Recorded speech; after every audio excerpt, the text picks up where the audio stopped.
신약 성경 디모데전서 4장 4절과 5절의 말씀입니다. 제가 받들어 읽을 때 올해 우리에게 주시는 말씀으로 받으시기를 바랍니다.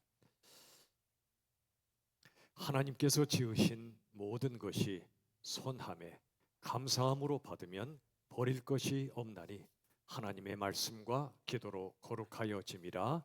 아멘. 우리 다 함께 한 번 더 읽겠습니다. 올해 주시는 말씀이죠. 4장 4절에서 5절 시작.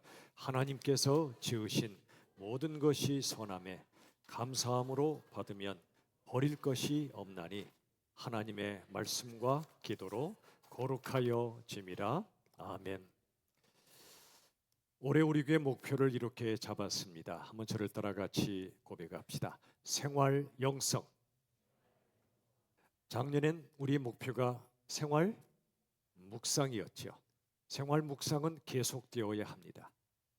이제 우리들은 묵상을 넘어 진정한 영성의 삶이 무엇이고 진정한 신앙인의 삶이 무엇인가를 이 목표 속에 담았습니다. 생활 영성입니다. 여러분에게 질문을 두 가지 드리죠.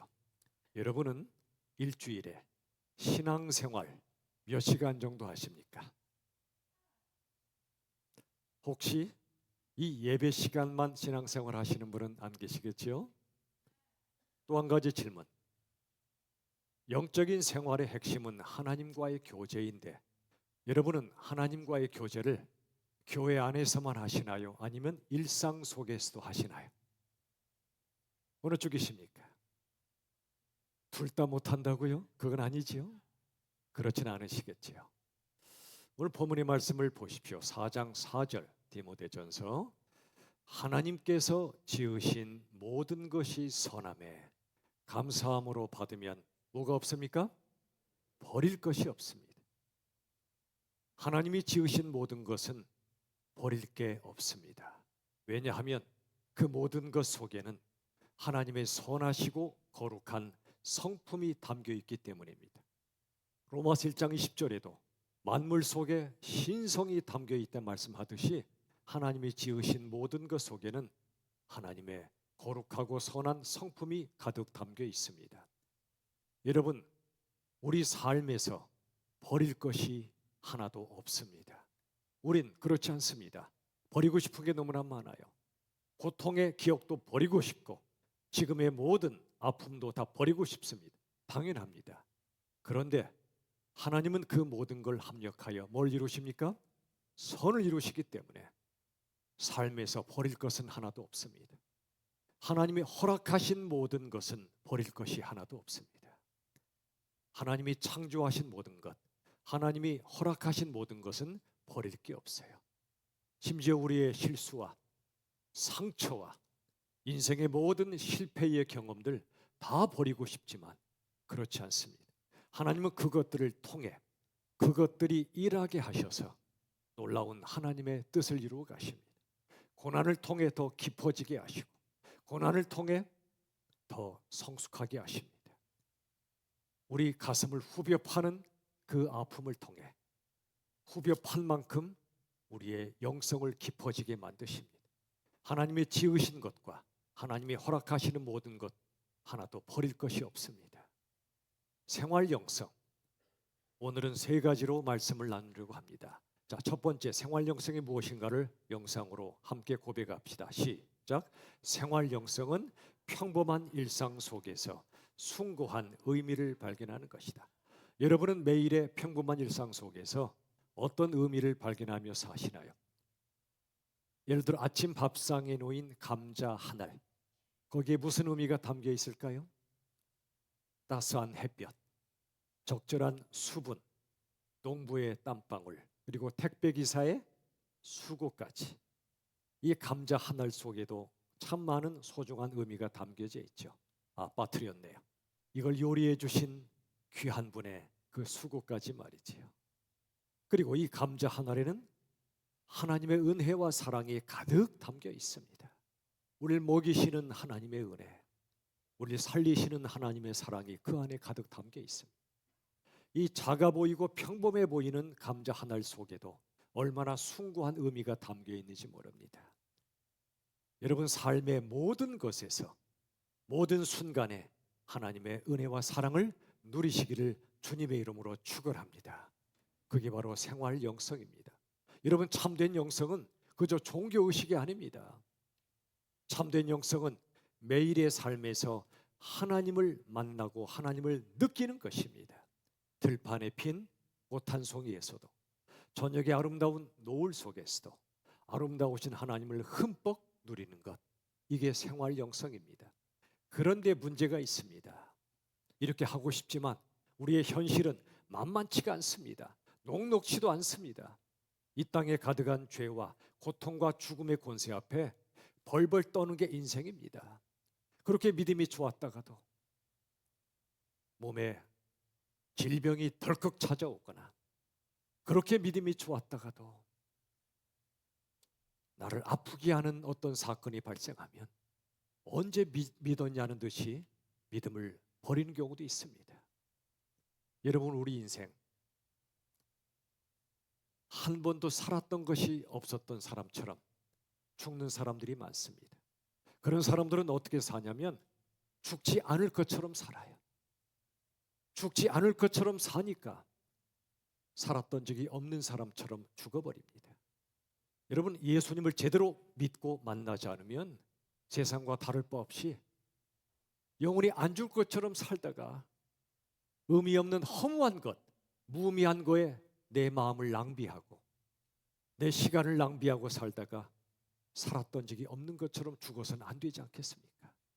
하나님이 주신 모든 것, 모든 순간 속에 하나님의 기가 막힌 은혜와 사랑이 가득 담겨 있음을 영적 눈을 열고 보고 그 하나님의 선하심과 아름다우심을 느끼고 누리는 것, 우리 삶이 만만치 않아도 녹록치 않아도 우리들은 그 하나님의 은혜와 사랑을 누리는 영적 삶을 살아야 됩니다. 여러분, 아빌라의 테레사라는 사람이 이런 말을 했어요. 우리 같이 한번 읽어볼까요? 시작. 영성의 길은 하늘의 신비한 빛으로 눈부시기만 한 길이 아니고 두려움과 좌절로 가득 찬 일상의 흙탕길이다. 여러분, 신비주의는 성경적이지 않습니다. 신비주의적 영성은 하늘의 신비한 빛으로 눈부신 그런 영성을 추구해요. 이거 성경적 영성이 아니에요. 성경적 영성은 현실에 뿌리 내린 영성이에요. 현실은 두려움과 좌절로 가득 차 있어요. 일상의 흙탕길입니다. 우린 이 길을 걸어가는 거예요. 지저분하죠. 흙탕물이 튀면 내 마음이 어수선해지고 엉망일 때도 많아요. 상황 때문에, 사람 때문에, 또는 내 자신 때문에.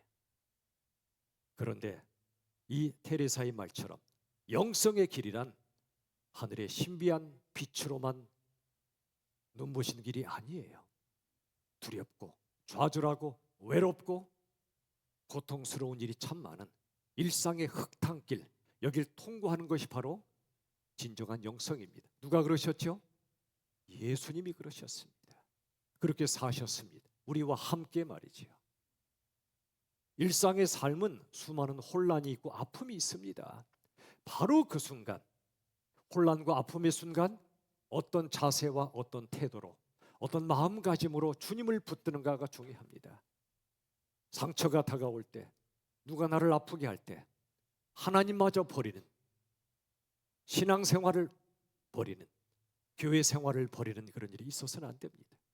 저도 지난날을 돌아보면 혼돈과 절망의 순간이 수도 없이 있었습니다. 우리 주님의 은혜 아니었다면 저도 여러분 앞에 설 수 없었어요. 하나님의 은혜와 여러분의 기도로 저도 견디며 버티며 여기까지 온 겁니다. 어느 날 말이죠, 다른 분들을 뵈나 저를 보나 사는 게 너무 힘든 이유가 뭘까 묵상해 봤습니다. 한 가지 중요한 이유가 있었습니다. 우리 삶이 힘든 이유 중에 하나는 이것입니다. 가까이 있는 빛 때문에 더 큰 빛을 보지 못하기 때문입니다. 질문 드릴게요. 가까이 있는 빛 때문에 더 큰 빛을 보지 못하는 걸 네 글자로 뭐라고 할까요? 입춘대길 아닙니다. 네 글자로 뭐라고 할까요? 가까이 있는 빛 때문에 더 큰 빛을 보지 못하는 건 우상 숭배입니다. 무슨 뜻일까요?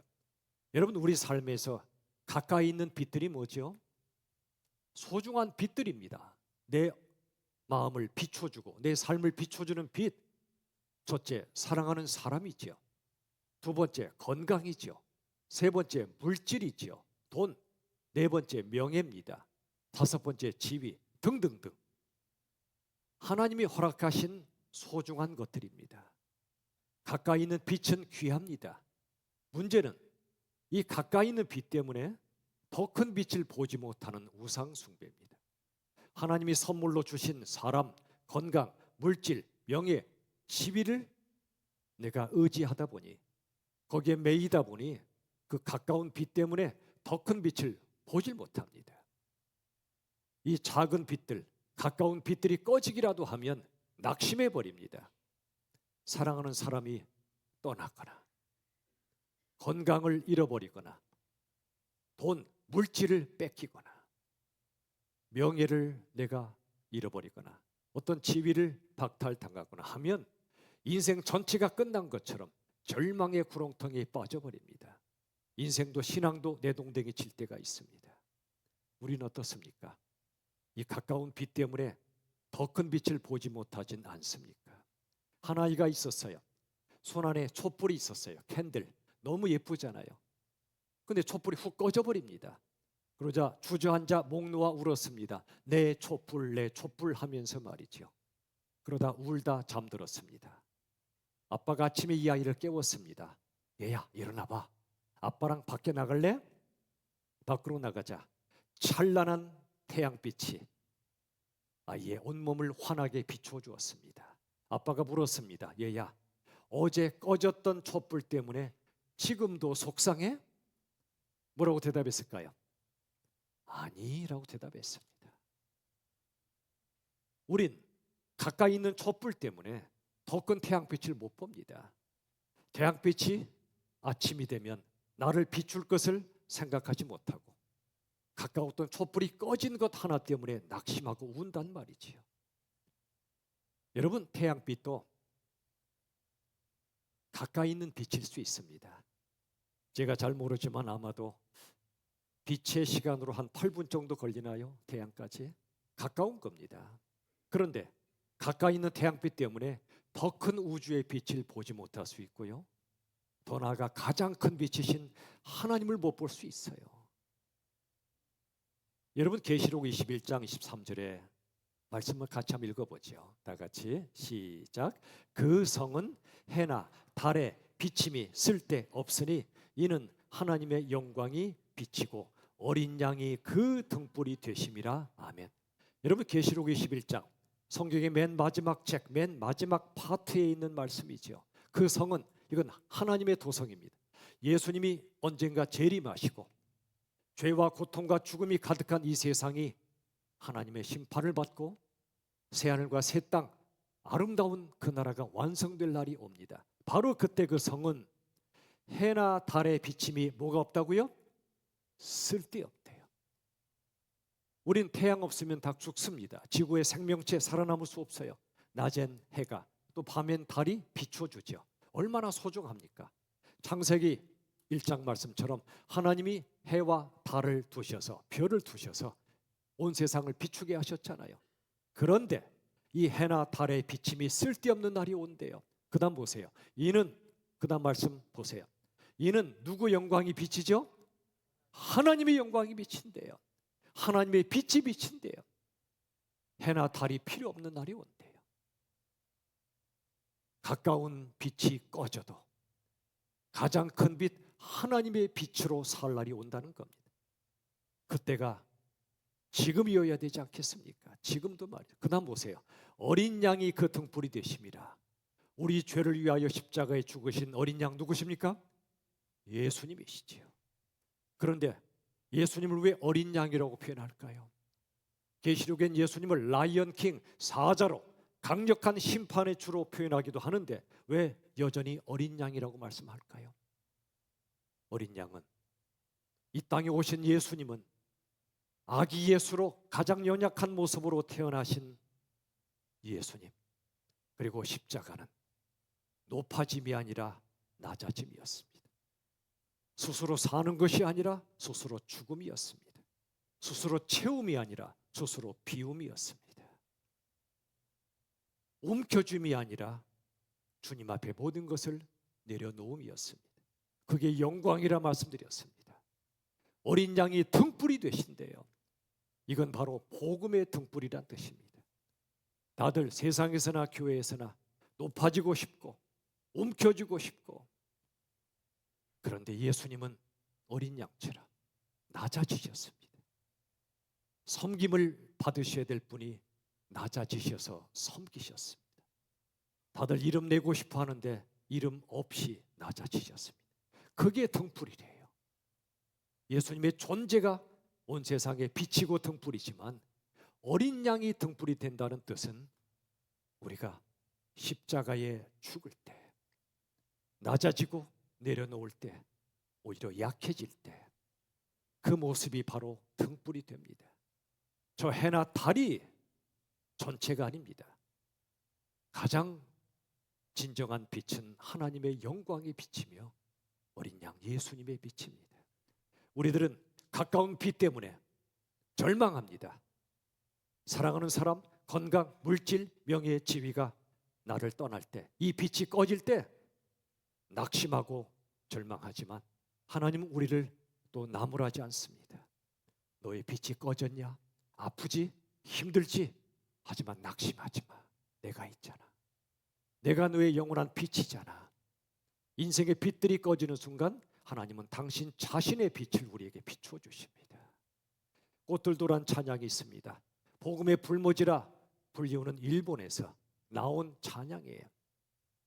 일본에도 이런 복음의 소망이 있음을 느낍니다.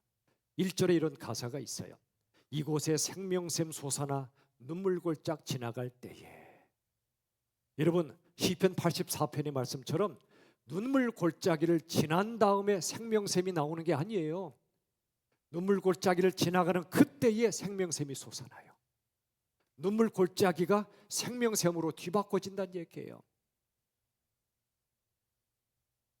눈물을 흘려보지 않은 사람은 다른 사람에게 생명수를 줄 수 없어요. 깨질 것처럼 아팠던 눈물을 흘려본 사람만이 그 눈물이 변하여 생명샘이 되는 거예요. 예수님이 바로 그 생명샘이 되셨습니다. 그 다음 머지않아 열매가 맺혀요. 머지않아. 지금은 눈물골짜기 통과하지만 머지않아 예수님 안에서 열매가 맺혀지고 그 다음 무슨 소리가 넘쳐나리라? 웃음소리가 넘쳐나리라. 눈물이 웃음으로 바뀝니다. 그 다음 꽃들도 구름도 바람도 넓은 바다도 찬양하라 찬양하라. 누구를? 예수를. 어떤 사람도 찬양과 경배의 대상이 될 수 없습니다. 어떤 사람도. 하나님 앞에 죄인입니다. 주님의 은혜로 구원받은 자들일 뿐입니다. 우리 위에 오시고 죽으시고 부활하신 예수님만이 꽃들도 구름도 바람도 넓은 바다도 우리 모두도 찬양할 유일한 분이십니다. 하늘을 울리며 노래해 나의 영혼아. 입술만 달짝달짝하는 것이 아니라 영혼을 다하여 찬양을 한 분, 그분은 은혜의 주님이십니다. 나 같은 죄인 살리신, 나 같은 자를 위하여 교만하고 욕심 많고 사랑할 줄 모르고 거짓되고 연약하고 완악한 나 같은 자를 위하여 죽으신 은혜의 주.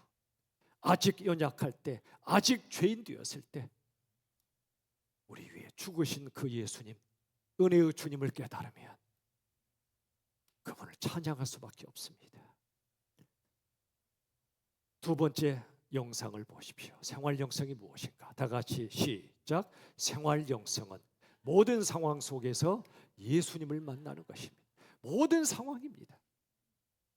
형통할 때만이 아니라 고통스러울 때, 건강할 때만이 아니라 병들었을 때, 내가 뭔가를 차지했을 때만이 아니라 잃어버렸을 때, 높아졌을 때가 아니라 낮아졌을 때, 사람들이 인정해 줄 때만이 아니라 아무도 나를 인정해 주지 않을 때, 그때 그 상황에서 예수님을 만나십시오. 다니엘의 세 친구, 악한 자들이 불 속에 던져 넣었습니다. 근데 그들은 그 불 속에서 하나님의 사자를 만났습니다. 저는 이 사자가 예수님이라고 생각합니다. 다니엘은 기도하지 말라는 명령이 떨어졌을 때 예루살렘 성전을 향하여 기도했고 사자굴에 던져졌습니다. 그러나 그 사자굴에서 그를 지켜주시는 주님을 만났습니다. 사자의 입을 막으시는 주님.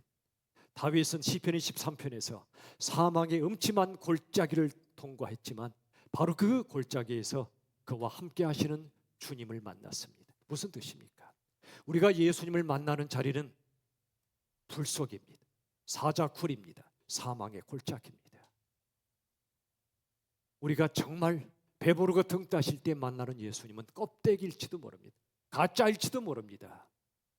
그러나 진짜 예수님을 만나는 것, 십자가 예수님을 만나는 건 어쩌면 고난의 불속이며 사자굴이며 사망의 골짜기가 아닐까요?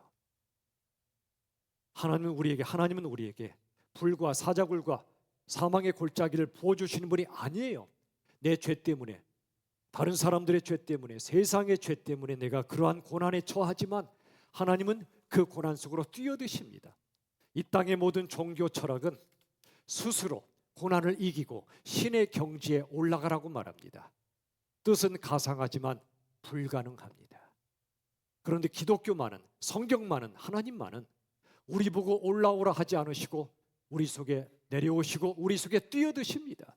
불 속으로 뛰어드십니다. 그분이 예수님이십니다.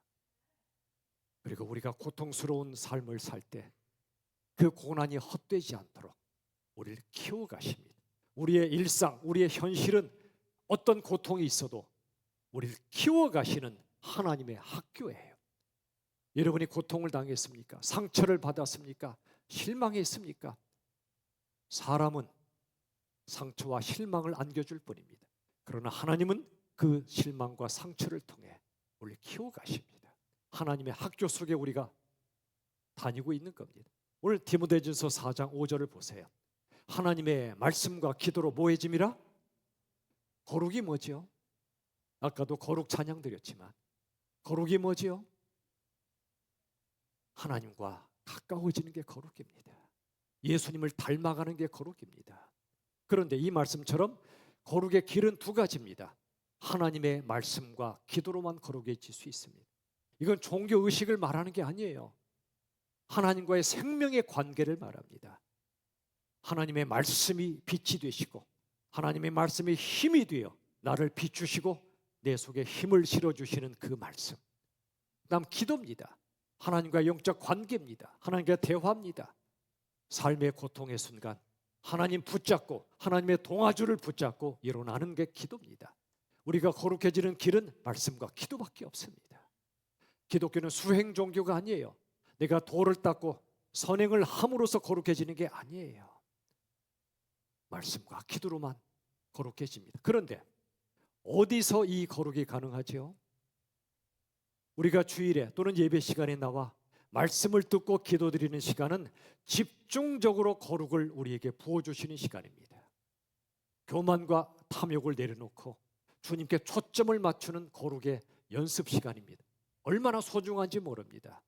주의를 지키십시오. 그러나 이 자리가 전부가 아닙니다.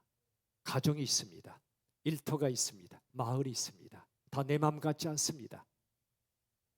그런데 그 모든 삶의 현장에서 일상에서 보내는 모든 시간들이 실은 말씀과 기도로 하나님과 함께하는 거룩의 시간임을 잊지 마십시오. 누가 나를 아프게 하고 속 썩일 때 하나님의 말씀을 붙잡고 눈물 나게 할 때 눈물의 기도를 하나님께 드리십시오. 교회에서 집중적으로 이 거룩한 영성을 훈련하시고 삶의 현장에서 나를 속삭일 때 아플 때 말씀과 기도로 그 거룩의 시간을 가지십시오. 세 번째 영상이 그것입니다. 생활 영성. 시작. 생활 영성은 종교적 거룩이 아닌 일상적 거룩을 추구하는 것이다. 잊지 마십시오. 종교적 거룩은 소중하지만 그건 출발점에 불과합니다. 일상적 거룩이 거룩의 완성이에요. 한 구멍가게 주인이요, 그 근처에 있던 교회에 새로 목사님이 부임하셨다는 소식을 들었어요.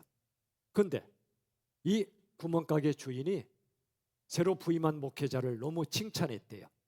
저 교회 목사 설교 잘하네 그랬대요. 물었죠. 설교 들어보셨나요? 아니요, 안 들어봤습니다. 그럼 어떻게 하세요? 물었더니 이렇게 대답하시더래요. 그 목사가 새로 부임한 후로 그 교회 성도들이 외상값을 잘 갚아 그러더래요. 그전엔 안 갚았던가 봐요. 믿음으로 안 갚았나 봐요. 주여 안 갚아도 될 줄로 믿습니다. 그건 아니잖아요. 종교적 거룩이 아무리 뛰어나도 일상적 거룩이 무너지면 그건 거룩 아닙니다. 또 한 교회에 집사님이 계셨는데 이분은 제과점을 운영하고 계셨대요. 이분의 별명이 대포집사이다. 대포집사. 왜 그런가 그랬더니 교회에서 대표 기도할 때 대포같이 큰 소리로 기도했나 봐요. 주님 하면서 막 그냥 주시옵소서 그냥. 그런데 이분이 제과점을 운영하면서 굽는 빵이 크기가 작았대요.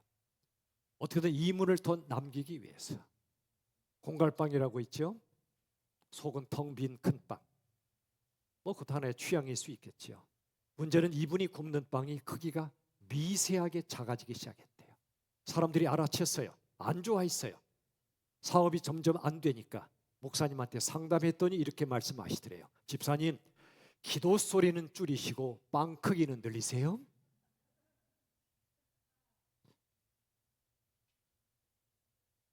어느 성도님께서 제게 보내주신 한 글이 있었습니다. 너무너무 감사했습니다. 제목은 생활 영성을 키우기 위한 실천 지침입니다. 스스로 이 내용을 고민하고 기도하며 짜신 것 같아요. 첫 번째, 우리 같이 한번 읽어봅시다. 1번 시작. 하루 10분이라도 말씀 묵상하기. 2번 누군가의 구원을 위해 기도하기. 3번 일상의 삶에서 하나님과 대화하기. 4번 세상의 뉴스들을 하나님의 관점에서 바라보기. 5번째 믿음의 공동체 안에서 깊은 영적 교제 나누기. 6번째 하루를 마치고 내 말과 행동이 주님 앞에 부끄럽지 않았는지 반성하기. 저는 감탄을 넘어 감동했어요. 여러분 어떻습니까? 말씀 묵상, 누군가를 위해 기도하고 일상에서 하나님과 대화하고 세상의 모든 사건들을 하나님의 관점으로 바라보고 공동체 안에서 영적 교제 나누고 하루가 저물었을 때 잠자리 들기 전에 오늘 내 삶이 어땠나 하나님 앞에서 돌아보고. 여러분도 여러분의 생활 영성을 키우기 위해 실천 지침을 만들어 보시면 어떨까요? 한두 서너 가지라도 괜찮아요. 말씀을 맺겠습니다. 사랑하는 여러분, 아까 보았던 꽃들도란 찬양의 2절은 이런 가사가 있습니다. 그날에 하늘이 열립니다. 스데반이 돌에 맞아 죽을 때 하늘이 열렸지요. 예수님이 세례 받으실 때 하늘이 열렸지요. 우리가 이 땅을 떠나는 날 땅은 물러가고 하늘이 열릴 것입니다. 영광의 시간일 겁니다. 그날에 우리 주님이 다시 오시는 그날에 하늘이 열리고 모든 이가 보게 될 것입니다. 마침내 꽃들이 핍니다. 여러분, 꽃잎은 떨어져도 봄이 오면 또 꽃이 피듯이 우리 모든 인생 부활의 소망을 갖고 삽니다. 그날에 영광의 주가 오실 것입니다. 하나님이 만드신 꽃들도 하늘에 흘러가는 구름도 바람도 넓은 바다도 하물며 우리는 더 찬양하라 찬양하라 한 분 예수를.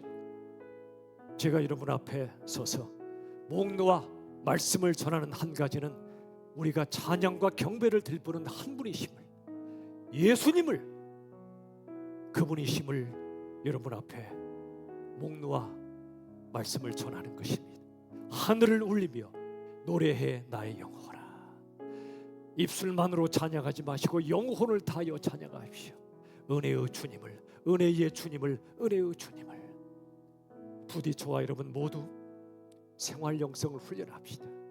평범한 일상 속에서 감자 한 알 속에 담긴 하나님의 은혜와 사랑, 순간 의미를 발견하고 감사하며 삽시다. 그리고 모든 상황 속에서 건강하든 아프든 기쁘든 슬프든 사람들이 어떠하든 상관없이 그 상황 속에서 상처받고 아프셨던 십자가 예수님을 만나십시오. 그리고 종교적 거룩이 아니라 일상적 거룩을 추구하십시오. 올 한해 목표이자 우리 남은 인생의 목표, 생활 영성으로 주와 이름으로 힘차게 살아갈 수 있기를 예수님의 이름으로 축원합니다. 기도합시다. 아버지 하나님, 이 시간에 우리 주님 앞에 올 한 해를 시작하는 첫 주일에 하나님의 말씀을 저와 모든 성도님들이 들었습니다. 하나님이 창조하신 모든 것, 허락하신 모든 것이 선하다고 말씀하셨습니다. 버릴 것이 없다고 말씀하셨습니다. 감사함으로 받으라 말씀하셨습니다.